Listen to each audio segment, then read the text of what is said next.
नमस्कार दोस्तों, राजस्थान ज्ञान स्टोर यूट्यूब चैनल में आप सभी का स्वागत है।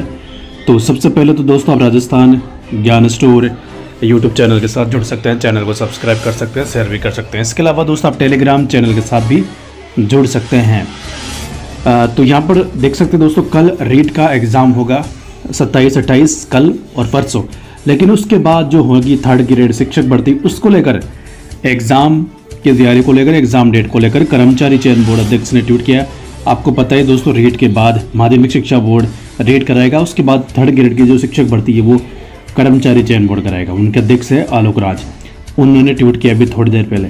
तो यहाँ पर देखो, रीट परीक्षा में बैठने वाले सभी युवाओं को बोर्ड की तरफ से बहुत बहुत शुभकामनाएं। हमने रीट के सेकेंड फेज़ की परीक्षाओं की डेट्स डिसाइड कर ली है। मतलब यह है कि रीट के बाद होने वाली सेकंड पेपर यानी थर्ड ग्रेड शिक्षक भर्ती जो होगी उसके पेपर की डेट्स डिसाइड कर ली है।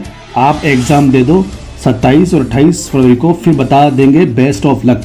तो बड़ी बात दोस्तों यह है कि रीट के बाद होने वाली थर्ड ग्रेड शिक्षक भर्ती का कैलेंडर कर्मचारी चयन बोर्ड ने तैयार कर लिया है। और अब मुझे लगता है 27-28 को रीट का एग्ज़ाम होगा, तो 1 तारीख को शायद 1 तारीख या 1, 2, 3 जो भी है मार्च 1 मार्च से लेके 5 मार्च के बीच जो थर्ड ग्रेड शिक्षक भर्ती है 2025 रेट के बाद जो होगी, उसका कैलेंडर कर्मचारी चयन बोर्ड जारी कर देगा, सब्जेक्ट वाइज लेवल 2 लेवल 1। और इसमें दोस्तों बड़ी बात जो निकल के सामने आ रही है वो ये है कि संस्कृत शिक्षा की थर्ड ग्रेड और सामान्य शिक्षा की थर्ड ग्रेड दोनों साथ में हो सकती है। इसमें जो संस्कृत शिक्षा की थर्ड ग्रेड, इसकी अभ्यर्थना सरकार ने भेज दी है। 4000 टोटल पद थे उसमें। उसकी अभ्यर्थना कर्मचारी चयन बोर्ड को भेज रखी है, सरकार ने पहले ही भेज दी थी, 2 महीने का समय हो चुका है। लेकिन सामान्य शिक्षा की अभी भेजी नहीं है, क्योंकि सामान्य शिक्षा के पदों का वर्गीकरण अभी तय नहीं किया सरकार ने, शिक्षा विभाग ने। उसके बाद अभ्यर्थना भेजी जाएगी कर्मचारी चयन बोर्ड को। तो दोस्तों अब उम्मीद लग रही है कि एग्ज़ाम डेट तो आपको पता चल जाएगा अगले महीने, लेकिन जो विज्ञप्ति है थर्ड ग्रेड की सामान्य शिक्षा वाली, वो फिर रीट के परिणाम के बाद ही मुझे लगता जारी होगी।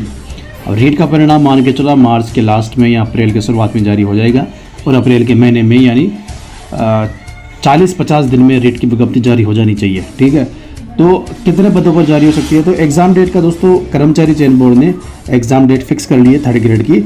जल्द ही 1 मार्च के बाद कभी भी कर्मचारी चयन बोर्ड एग्ज़ाम डेट जारी कर देगा। तो ये बड़ी न्यूज़ निकल के सामने आ रही है। इसके अलावा दोस्तों जो कितने पदों पर हो सकती है सामान्य शिक्षा वाली थर्ड ग्रेड, तो 15,000 के आसपास पदों पर मुझे लगता है स्वीकृति मिल सकती है यहाँ से, वित्त विभाग से। बाकी जो पद है, जितने भी पदों पर डीपीसी होगी, चाहे 25,000 हो चाहे 30,000 हो, वो जब डीपीसी होगी तब इसमें ये पद जुड़ेंगे। उससे पहले मुझे लगता नहीं इतने पद आएंगे। लेकिन एक चीज़ हो सकती है, वो ये कि सरकार को पता है, सरकार को ये मालूम है, शिक्षा विभाग को पता है कि हमें हमारे 4 सत्रों की डीपीसी पेंडिंग है 30,000 के आसपास पदों पर, ये तो डीपीसी करनी है। तो सरकार को अगर ये तय कर लेना है कि हम 30,000 पदों पर यानी 4 सत्रों की डीपीसी करेंगे, तो सरकार डायरेक्ट इतने पदों पर विज्ञप्ति निकाल सकती है, क्योंकि पद तो बाद में मिलेंगे ना, दिखाने में क्या जाता है। तो 15,000 पदों पर यहाँ से स्वीकृति मिल जाएगी, प्लस 30,000 पदों पर डीपीसी, तो इस तरह 45,000 प्लस आंकड़ा पहुँचता है थर्ड ग्रेड का।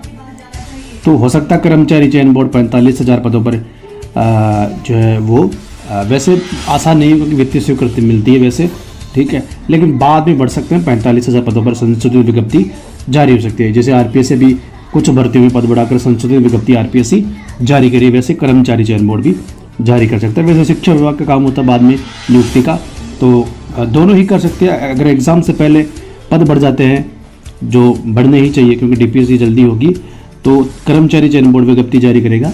अगर एग्ज़ाम के बाद होता है तो फिर शिक्षा विभाग जो इसकी पदों का वर्गीकरण जारी करेगा। तो ये बड़ी न्यूज़ निकल के सामने आ रही है।